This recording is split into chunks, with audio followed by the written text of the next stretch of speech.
I promised y'all a story, so a story you shall have. Hello again, everyone. I am Katie O'Loughlin, or Madame Macabre. To my returning friends, it's so good to see you again, and to anybody new, hi, welcome. I hope you like weird, wild, sometimes creepy stories, because apparently I'm full of them, and I like to share them with you all. So in my last video, from where I explained how I was returning from an unfortunately long hiatus, I am back now, and I promised to share some of the stories of the things that happened while I was away.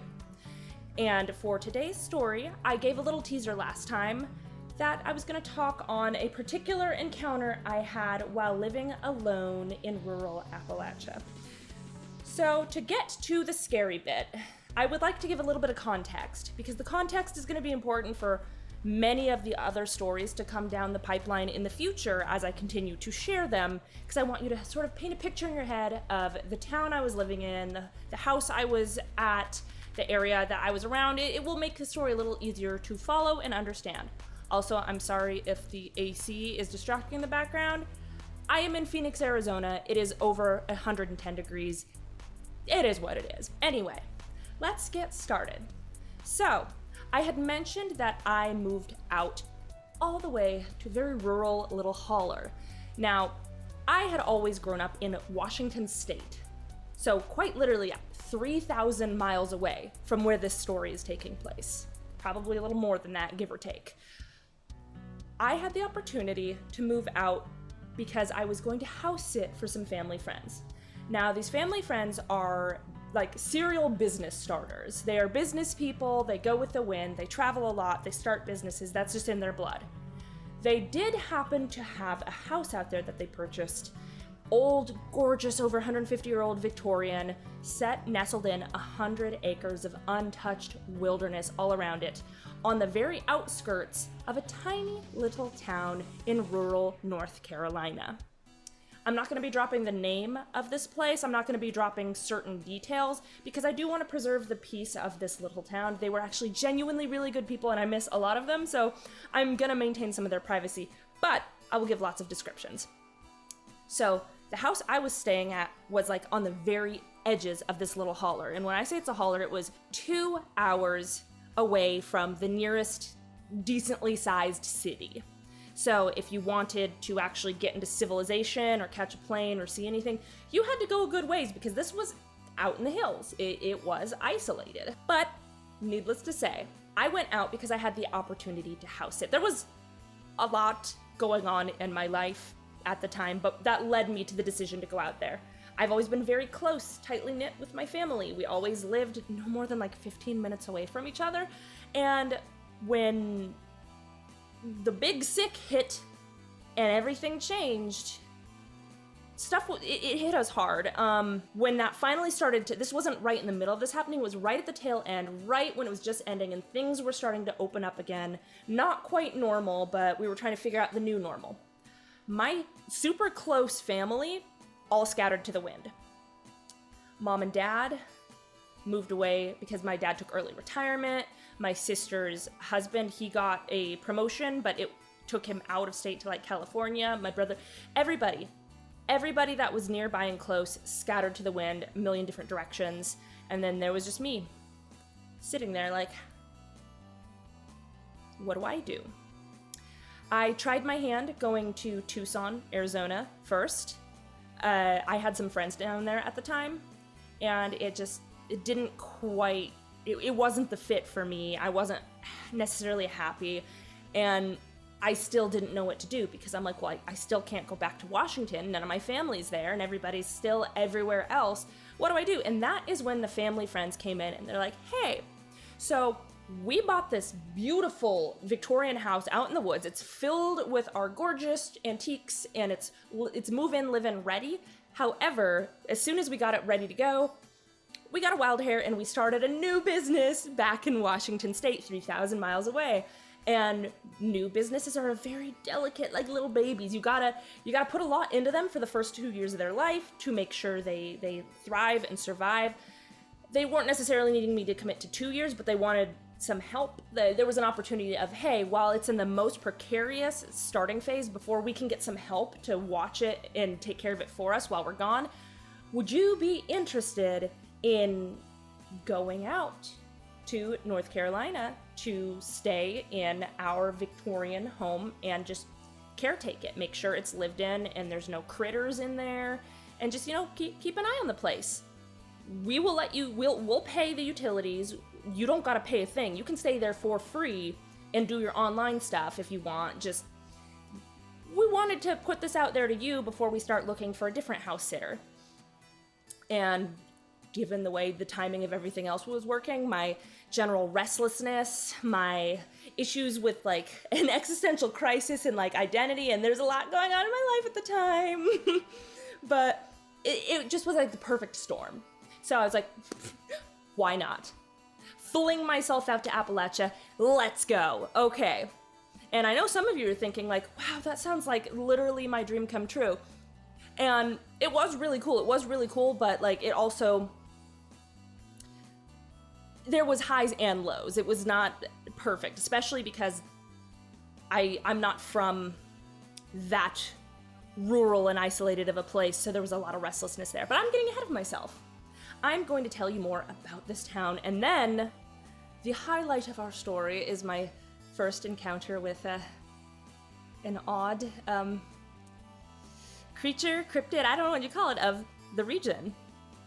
So, I pack up my things, I pack up my cats. You can actually see both of them. Where's that? Artemis and Apollo. They went with me, very well-traveled cats, because they went all the way up there and back with me, so that was interesting. Driving across pretty much the entirety of the United States. That was interesting. It would have been less stressful if I didn't have all my stuff and my animals with me, but I'm actually grateful for the opportunity because it gave me a better understanding, the profundity, the actual size of this country. Driving through, witnessing the biomes change around you. You're in this evergreen forest. Now you're in a desert. Now you're by the beach. Now you're in a swamp. Seeing the biomes shift in real time around you as you drive through. Everything was delightful except for Texas. I'm sorry, Texas. I've got a lot of things I love about Texas, but when I was driving through Texas, I didn't want to be driving through Texas anymore. There's only so many days you can be driving sun up to sundown and still be in Texas until you're tired of being in Texas. But all that to say, I drove all the way out there, and it was some of the most gorgeous land I have ever seen out there. I mean, green everywhere, the estuaries, all these different things. So gorgeous as I'm approaching the area, driving through the state. And when I get there, it is tiny little town. Very cute, but absolutely tiny. It's kind of like what you would literally see in a Hallmark movie, I kid you not. But I didn't settle in the town. No, the house was on the edge of town, right before the grand expanse of just endless wilderness. It's literally right next to the welcome to town name, population less than 1,000. It was right about 800 when I moved there, so. But it was near the town limit sign, right on the edge of town. So that is the house that I was going to. Big, beautiful, blue Victorian house. It has the blue porch. It's everything you can imagine. The whole thing is flanked by weeping willow trees. The front bit of acreage was actually upkept. They had a landscaper guy that kept it mowed and cared for, so I didn't have to do that because I didn't have those skills. But everything else beyond that point was just thick wilderness, trees. There was a bit of swampiness because the low elevation of where this house particularly sat. But it was very pretty, but also there was definitely a very old energy to it. I 100% believe that house was haunted. I had multiple experiences in that house that were beyond just the random things in the woods, but the house itself had its own little treats. But you go in this house, I get all the stuff moved in. Fortunately, my wonderful parents actually helped make the drive initially out with me and help me move my stuff. So I got to spend a little bit of time with them settling in, but then it was when they had to fly back, they went back, and I was alone out there, and then the profundity of the isolation really hit. I went, oh, I'm like alone. Especially that first night when you're settled in a room. They had a beautiful room put aside for me. They let me fill my own things in there and make it my own. It was great, and the house was beautiful, and it was filled with antiques. You walk in, and then there's this staircase that leads up. You go to the left, and there's this beautiful sitting parlor. To the right, there's an office. Go down the hallway, there's a bathroom, and beyond that, there's a formal dining room. It forms like a loop where it connects with the parlor, and then beyond that is the kitchen. Then upstairs, you would have my bedroom, then across from it, a bathroom. Next to that there were the drop-down stairs for the attic, which we'll talk about her another time, okay? But I rarely went up there if I could help it, especially not, until it was daylight. But there's the attic, and then there was another bedroom, there was a landing and a sitting, and then there was their master bedroom. And that was pretty much the layout of this gorgeous home. And it was all surrounded by trees and brush and wilderness. So it was a really beautiful place. It was very peaceful. Oh, out on the property, there was also like an old lean-to barn shed type thing as well, and some other stuff on the property. But, so it was gorgeous, and like, yes, for a lot of people, it'd be like their dream home. It's just, if I had a friend or two to be in the house with me, I think we could have made it work more long-term, but when it was just me out there, you're like, oh, it really just is me, myself, and my thoughts. Okay, we're gonna get to know ourselves a lot better, I guess. Wow. But I wasn't completely alone. Obviously there was alone in the home type situation, but there were people in the town that I did get to know. The townies were very friendly. At first it was kind of interesting because you could definitely tell they didn't know what to make of me at first, because I'm an outsider. I'm coming in. I am, for all intents and purposes, a strange city girl. I have colored hair. I have a nose ring. I have tattoos. Oh my God, who is this coming into town, and how do we interact with it? I might as well have been an alien from a different planet. So it was interesting going in because there were definitely some preconceived notions about me, but the fun thing was that I got to disprove those, and by the time I actually moved away, a lot of people were really sad. I had made some really good friends out there. There are some interesting folks out in those parts because there is a lot of land, and a lot of people will go out there to find peace when they're ready to retire. And yes, it is interesting because you will see a big wealth discrepancy. You will see some people who have very, very little, and then you will see, just a short ways away, you will see people who have more than enough for several lifetimes. It's something that I think if you're from the area, you know exactly what I'm talking about. It is something to witness. But I met a lot of folks out there, and a lot of, there was a lot more diversity than I was expecting. Maybe it was just from exactly where I was. But the first friends that I made was an old German couple. They used to be socialites. The husband was a published author. The wife, she was a traveling gallery artist. She did shows in galleries, and they were socialites, and they traveled, and they retired out there in the woods because they wanted peace, and they had this beautiful property, and they missed the socialite element, so every single Sunday they would have dinner parties, and I think they took pity on me, the poor girl coming into town not knowing anybody, and they're just like, oh, you can come join us every Sunday, come have dinner, it's okay, it's good. And she was the sweetest woman. I won't share their last names or anything, but I will say the woman, it was Edith and Florian, and they were delights. They were wonderful, wonderful people. And I do miss them a whole lot. Every now and then they will call and check in on me. But Edith could cook. She could cook. Oh my gosh. That's part of what pushed me into becoming a gym rat since coming back to civilization, because Southern food it hit different. It is good, okay? Soul food will get you. But she would not only do soul food, but she would also do amazing German food. But I'm getting ahead of myself. I had some fun stories with them and their connections, and then I also, through the dinner party, that's where I started meeting other people. There were other people immigrated from other countries, and then Mr. Sunny, we'll call him, He was also a delight. At the time I met him, he was 85 years old, but you could not tell because he hikes, he jogs, he works out. He was the one that had all the fun toys because he started his own aerospace company. Like, he does airplane things. He's got a warehouse and he actually owns the whole company.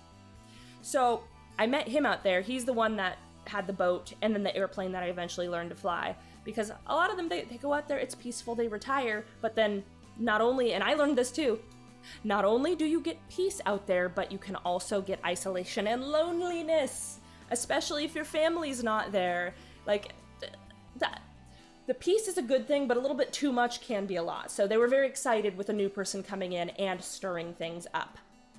So I think I've set the scene so you have a little bit of an idea of this town. I'll talk about it more in future stories, but I think we have enough to work with in this little town to get started on the creepy aspect. And I think I will put a timestamp in down below for people who don't necessarily care for all the scene setting, so they can just jump closer to the actual spooky story.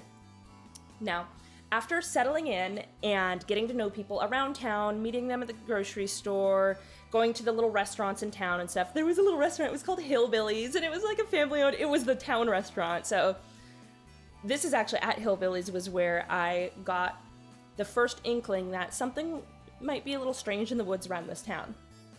I was having lunch there, I was chatting with the people there, and by this point in time, they had pretty much begun to start accepting me as somebody who lived there and was, trustworthy. I maybe wasn't necessarily one of them, but I was no longer just an outsider. So there was a level of trust. They were starting to like me. And that's when I remember a gentleman there, his name was John. He got this kind of like wild hair on his face. He's like, "You're awful far out near them woods. You seen it yet?" And then I'm just sitting here like trying to eat my food, and I'm like, I'm going to need more detail than that. Seen what yet? Oh, you will. Oh, you will. Okay, details. So then finally, like, he laughs, and then he finally is like, "You ever notice every now and then something ain't quite right with all the deer out here?"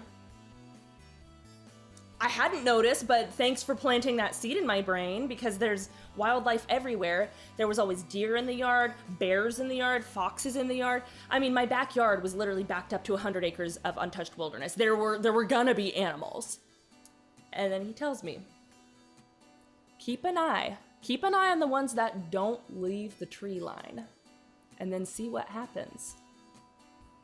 And I'm like, I really don't like that. Okay, so what do I do? What do I do if I see one of these deer that isn't quite right by the tree line? What pray tell do I do? He tells me, "Oh, should be fine, as long as you're respectful and you don't litter in its presence. If you see it, make yourself scarce, get back inside, close the blinds, and then anything else the rest of the night, if you heard it, know you didn't." Okay, thanks, John. And then he just like laughs and like drinks his coffee and then gets back to regular conversation with just kind of like a grin. Like, I was genuinely wondering if he was just messing with me, because I knew I was like out of the woods as far as them thinking I was a total outsider and just trying to scare me off. Like, they had started to like me, so I'm thinking, I don't think that's the motivation behind him telling me this. Okay. Well, some time passes. Mind you, I would be freaked out. I would have a routine every night when it got late. I would go through that entire massive house, and I would always put blinds, or put the curtains over all the windows, never have the windows open at night, because now I'm paranoid, like staring at the woods, and I'm like, don't look. There's something different when night falls out there. Let me tell you, I've been in forests my whole life. Washington has forests. That forest is different. It feels different, and literally I don't even know how to describe it other than if you've been there, you know. But I did not want anything looking in, so I closed the blinds. Now, this was, I want to say, like a week and some change later, I had mostly forgotten about that story. I happened to have forgotten to take the trash out earlier in the day. And because it was just me in there and I was the caretaker, that meant I was responsible for taking the big bin and rolling it all the way out to the road. Because even though we were at the edge of town, we still did get trash service there, but I had to put it out there. Now, mind you, I had to drag it a ways. I had to drag it up a long drive and then over a bridge because there was a canal in front of the property, like a little river. So like it was out there. I had to walk.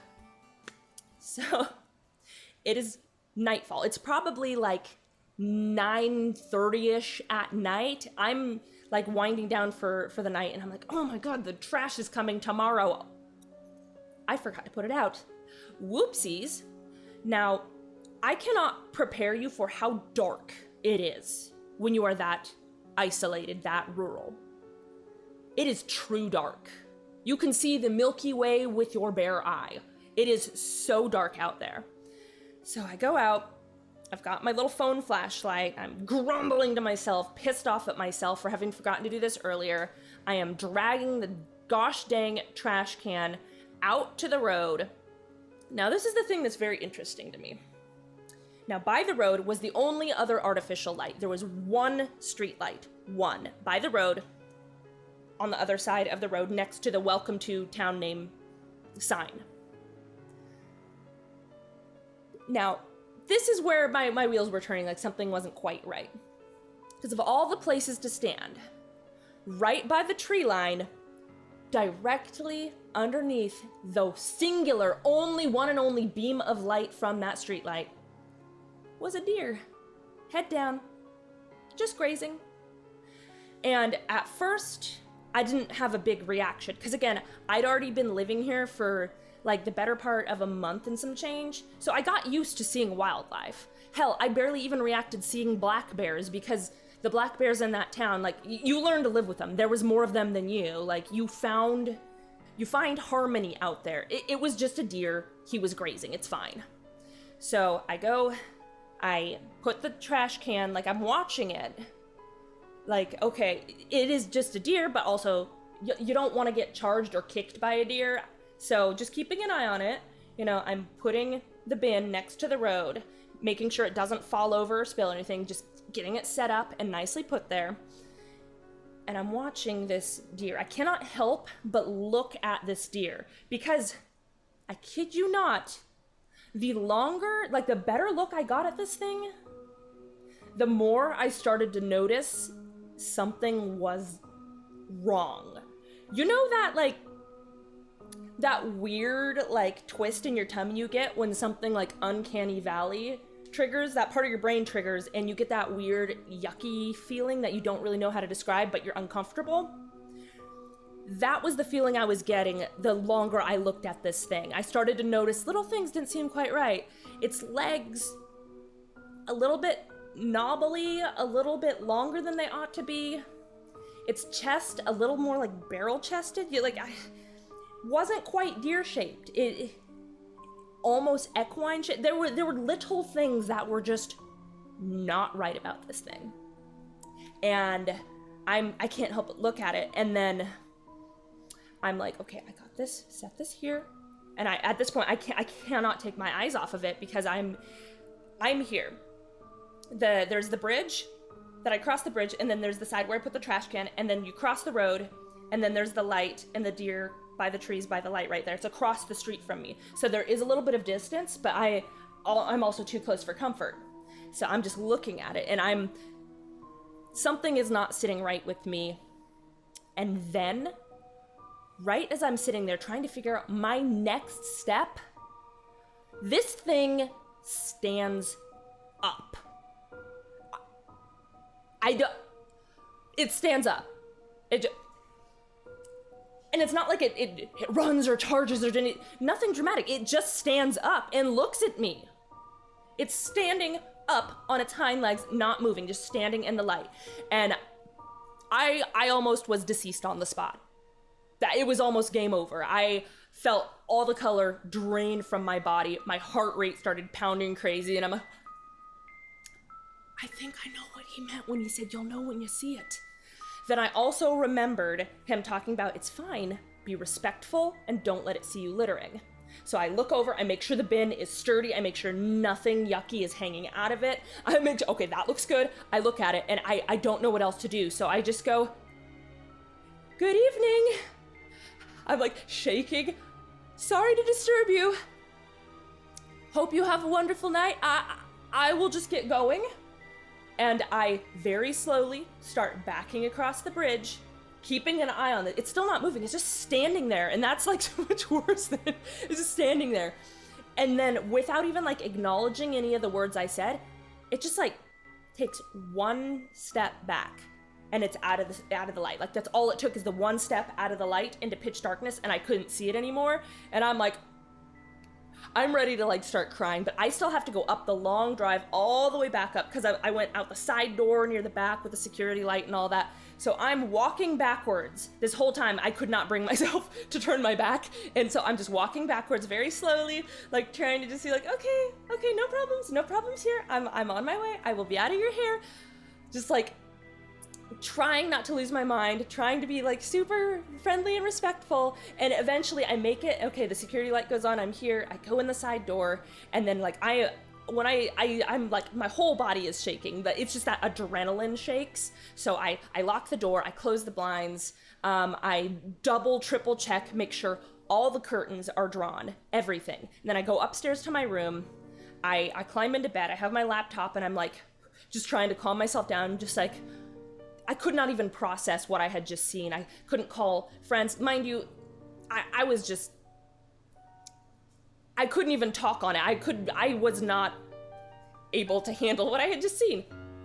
So I just put on, I think I was just watching YouTube or something. I put something on. I was trying to just like disconnect. I like scared, hoping nothing else was gonna happen, but nothing else did happen. But later that night, I was trying to go to sleep.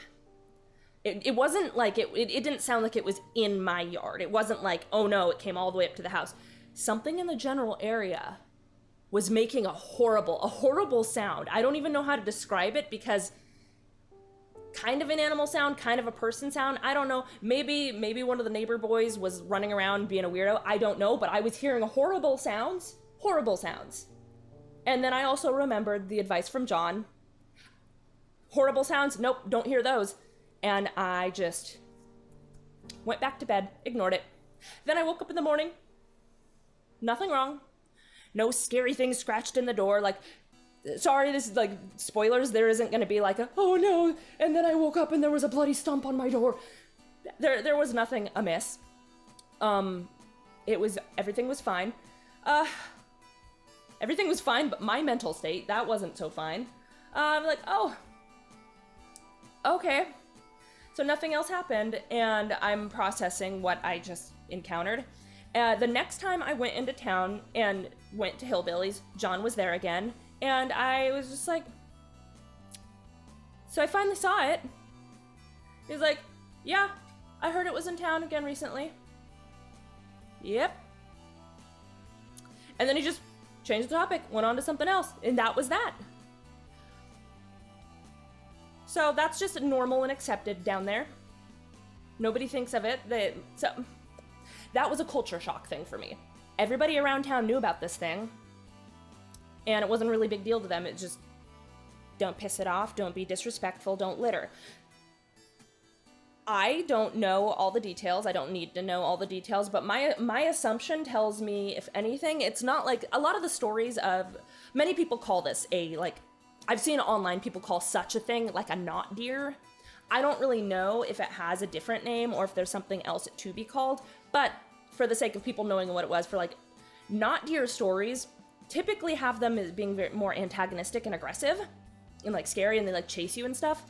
That was not my experience with this. Whatever this was, I get the vibe that it was very much tied to that land around that town. And if anything, maybe it was a guardian. Like if it doesn't like you being disrespectful, and especially doesn't like you disrespecting the land and littering, maybe it's there to like watch over it. And as long as you are not, doing anything bad to the land in its presence and you are showing it proper respect, it has no reason to have beef with you. It was passing, it was doing its rounds, it was passing through, and I made myself scarce. I didn't make myself a problem, and I made myself scarce. And it all worked out. But that was, that was my, like, introduction to the weird stuff out there in the hills. Like, welcome. Initiation complete. So it's funny though, because from that point on, after having made it through that experience, a lot of the townfolk more opened up to me. So I guess I passed whatever trial that was supposed to be. But yeah, that was my experience with a knot deer, or whatever you want to call it. But I had only been living in Appalachia for probably around like 2-ish months when I had that experience after settling in. It was definitely interesting, and it was not the only strange experience I had out there. That was just like Band-Aid ripped. Welcome to the wilderness, girly. You've got something ahead of you for sure. So I hope you enjoyed that story. Have you encountered such a thing? Do any of you guys live out in like heavily rural areas, or even Appalachia or anything similar? Have you had similar experiences with a type of entity like this? Maybe even if it's not a deer, do you have like stories of something like this around your town? I'm very curious because I wanted to know, but I also didn't want to like poke around so aggressively, because there was like a balance between the townies would talk about things, but not deeply, and if you push too hard, they'd like shut down. There was things you just didn't talk about. So I'm very curious about this stuff, and I found it fascinating. So if you have had your own interesting experience kind of like this, or you have some insight, I would be very interested to see if you share that in the comments below. But this has been dragging on. I've been yapping for a while, so I should let y'all get back to the rest of your day, and I will have another story to share with you guys next time, because look at that, I promised a story and I came back. I'm gonna maintain the momentum, and I'm gonna keep coming back with more. Again, if we are old friends, it is so good to see you and chat with you guys again. And if you are new here, I hope you like stories, because I'm gonna be sharing some for a while. I've got lots of misadventures and shenanigans. I don't know how I get myself into these things, but I hope you get some entertainment out of it. Anyway, now that I am back out and about and sharing my stories again, if you're interested in this, please make sure you are subscribed. I think YouTube added a little bell thing to notify you when I put new stuff out, so feel free to click that and share the story with anybody you think would enjoy it. Anyway, I have got to get going. I will catch you all with another story next time. Until then, remember, stay creepy.